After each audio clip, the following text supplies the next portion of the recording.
everybody and welcome to another Doctor Who review. It's 2023 and I start off the year with a Patrick Troughton story. It's the Moonbase.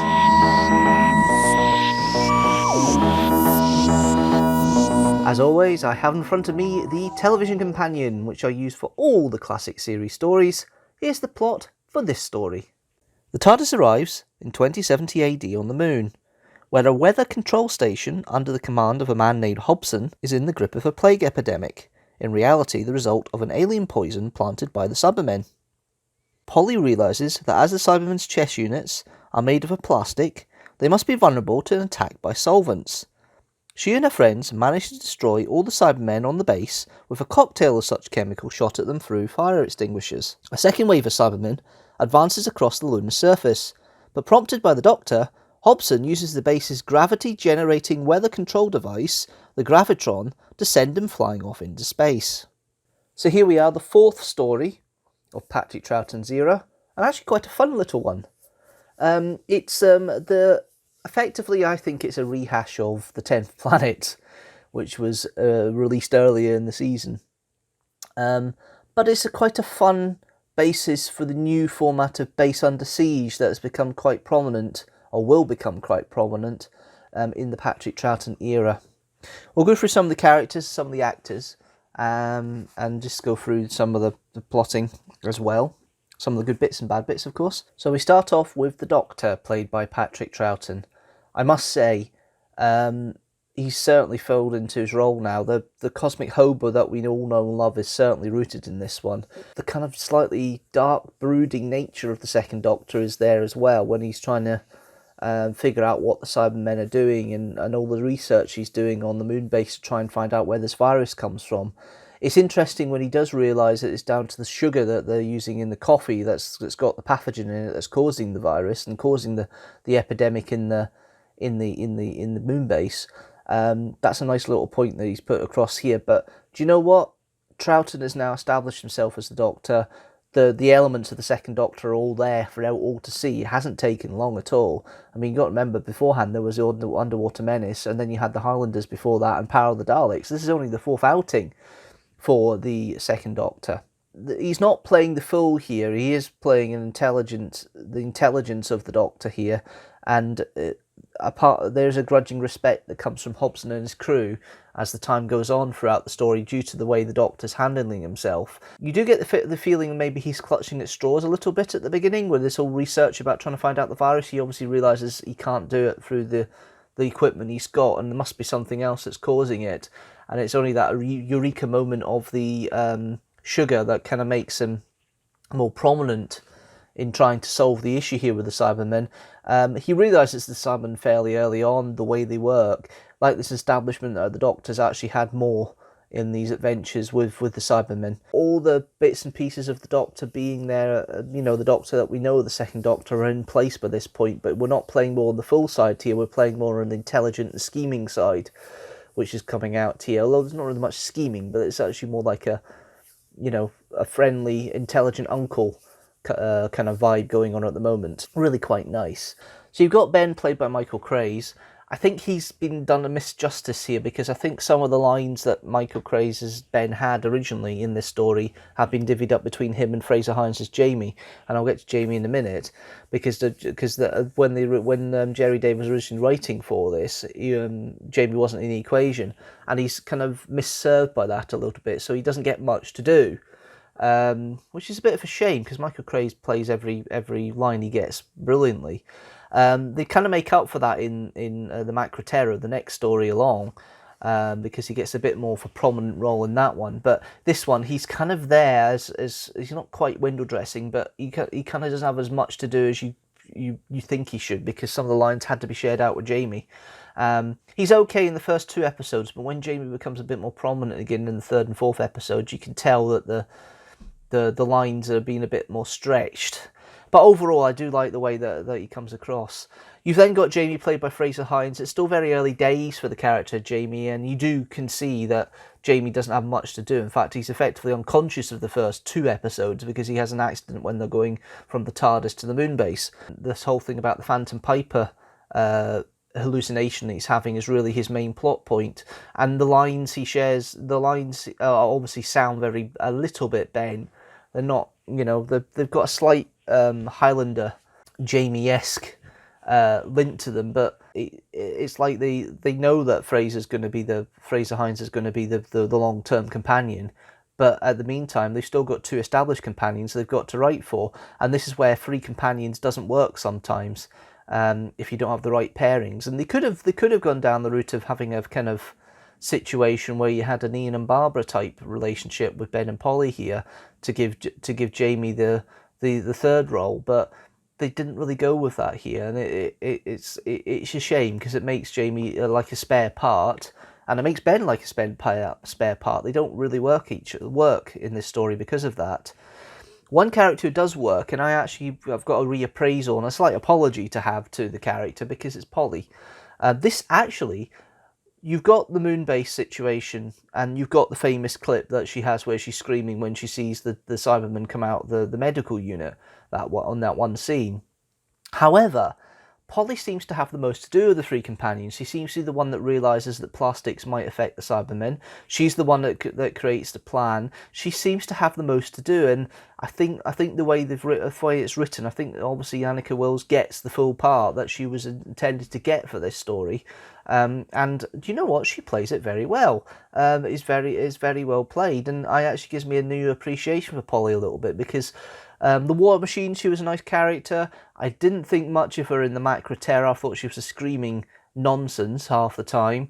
And the Underwater Menace, she's kind of slightly the same as well. It's good to actually get a story where she actually has a bit of nous with her, and it's nice to have it in this one, and it's lovely for that. And I do like the way Polly is portrayed in this one, because of the way it's all laid out, and I think it's really nice. Other guest cast, you've got Hobson, played by Patrick Barr.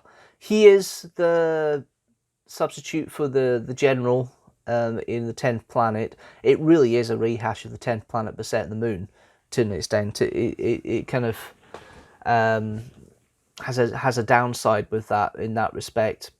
The way they sneak about is interesting, but the actual story is very much a 10th Planet rewrite.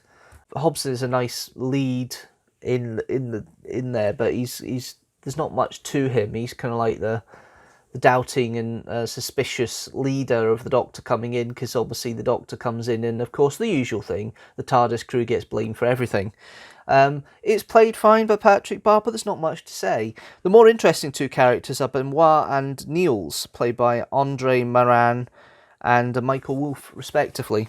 They're okay. They're pretty good playing off each other, and the nice little foils for Hobson. Benoit seems to have the better of the two of them. He seems a bit more affable, but also that kind of skepticism, that kind of French skepticism comes through a bit as well. That it works okay for me. Niels is fine. It's nice the fact they've tried to do a kind of multi-national crew, because Niels is Dutch, Benoit is French, and of course Hobson's British. It's nice to have that kind of mix between them all. It's really nice to see. You've then got Alan Rowe, who plays Dr. Evans, who for what part of it is kind of half taken over by the cyber virus, and then gets taken over and starts causing problems with the gravitron later on.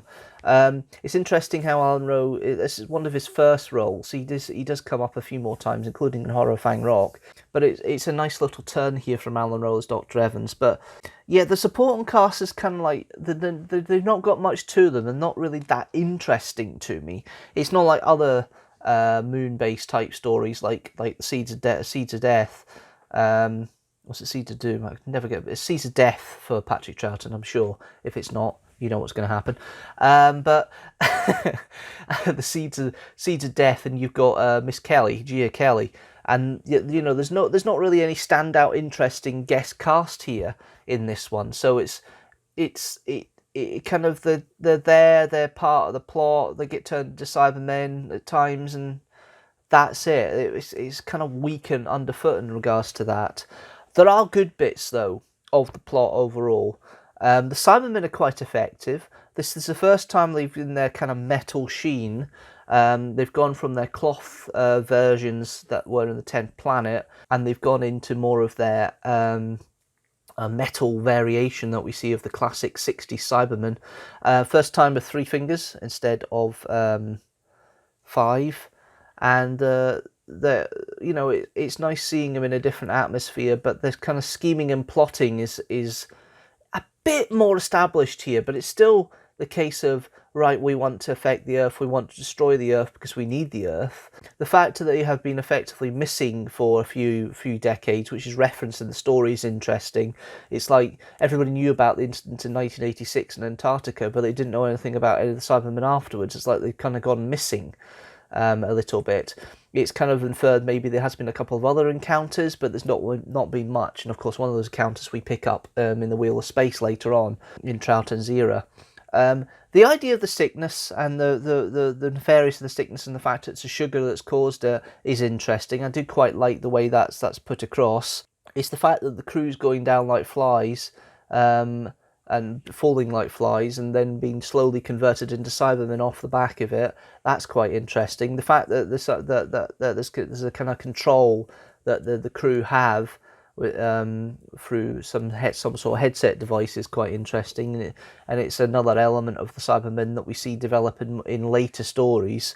The most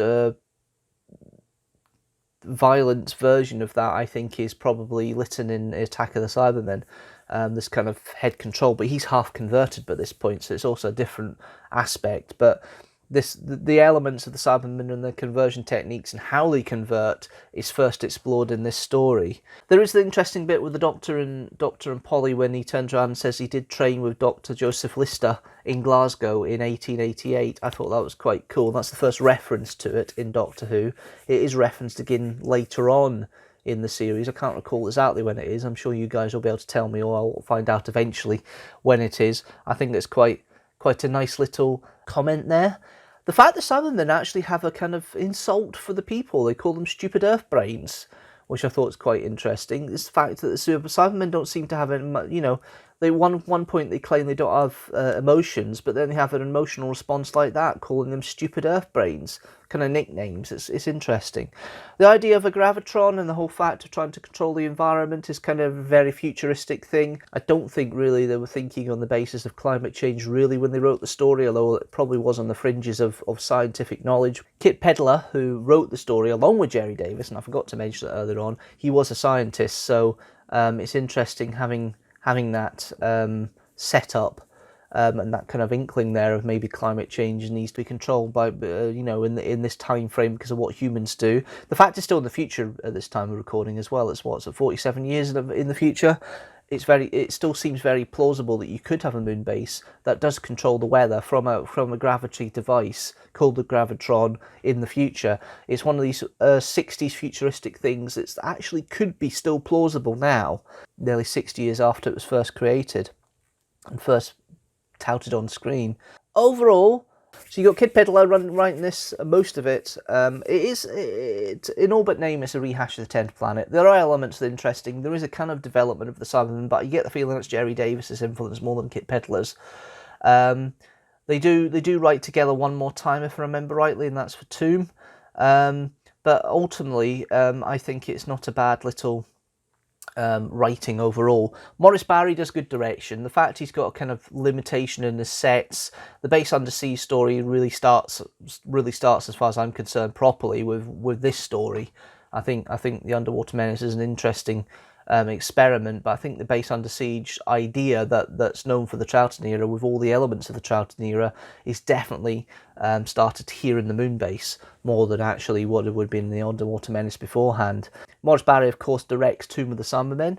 I think he gets how the Cybermen work and how menacing they can be. They're used sparingly, though. They're not used a lot in here, so there may be some limitations for the Cybermen. I think he definitely goes to town with Tomb. He definitely goes to town with Tomb, and that's why Tomb works so well, because I think Maurice Barry understands how the Cybermen are by that point. Overall, though, I do like this story. I think it's quite well done. The music's fairly basic. It's standard fare. It's the same kind of music soundtrack you had in the 10th Planet, effectively. It's enjoyable enough to watch. There is 2 episodes missing. So the first episode was just telesnaps. The third episode was telesnaps. So I didn't get to see full action, but Overall, you do get a good sense of the story of what you've got, and it'll be nice to see how that. It'll be nice to see the animated version one of these days, which I know has happened. So I know there's an animated version of the Moonbase that I could go see at one point. Ultimately, though, I do like this story. I think it's really quite fun. It's not top tier Patrick Troughton. It's not top tier Doctor Who, but it's certainly a good story, a good solid story in the middle of season 4. And for that, I give that 3.5 TARDISes out of 5. Okay, let's see how that story pans up against all the other Patrick Troughton stories I've reviewed so far, and of course all the other television stories that I've done reviews for as well. Can't believe that's actually 8 stories I've actually now reviewed of the Patrick Troughton era. The Moonbase sits in alongside the Ice Warriors and the Macra Terra, and then we have at the bottom the Crotons with 3 TARDISes out of 5, and at the top of course is Tomb of the Cybermen with 4.5 TARDISes out of 5. Overall, at the bottom, there's still 2 stories, Time Lash and Sleep No More, with 2.5 TARDISes out of 5. And along with the Tomb of the Cybermen with 4.5 TARDISes out of 5, there are 5 other stories that have that rating. The Handmaid's Patrol, Inferno, The Day of the Doctor, The Case of Androzani, and Dalek. That's it from me, guys. Thanks very much for watching this Doctor Who review. What do you think of the Moonbase? Leave a comment down below. Do you like it? Leave a comment down below. Do you not like it? Leave a comment down below. And if you like this video, please don't forget to like it and share it with the hashtag teamstructor, and don't forget to hit that subscribe button and the notifications bell so you know when a new video comes out. General new video every Sunday at 4 PM GMT. The next video is Winter for the Adept, which is a Big Finish review on Wednesday at 6 PM GMT. And if you want to help support the channel, you can go to the Patreon at patreon.com/Deanstructor. For as little as £1 or $1 a month, you can help support the channel. For patrons of Teamstructor Level 1, you will get a name check at the end of the video. For Level 2, you get the name check plus a chance to see videos at least 1 week in advance before they go onto the YouTube channel. And Level 3, you get extra videos, including the extended cut of the Frosty the Snowman Kidstructor that was released on the 25th of December 2022. In fact, it's not just Level 3 that gets that one. Everybody who's a patron will have that available to view until the 28th of February 2023. So, now's a better time than any to go to the Patreon at patreon.com/Deanstructor. That's it from me. I'm back on Wednesday with a Big Finish review of Winter for the Adept. Until then, guys, thanks so much for watching. And you know what? I'll see you later.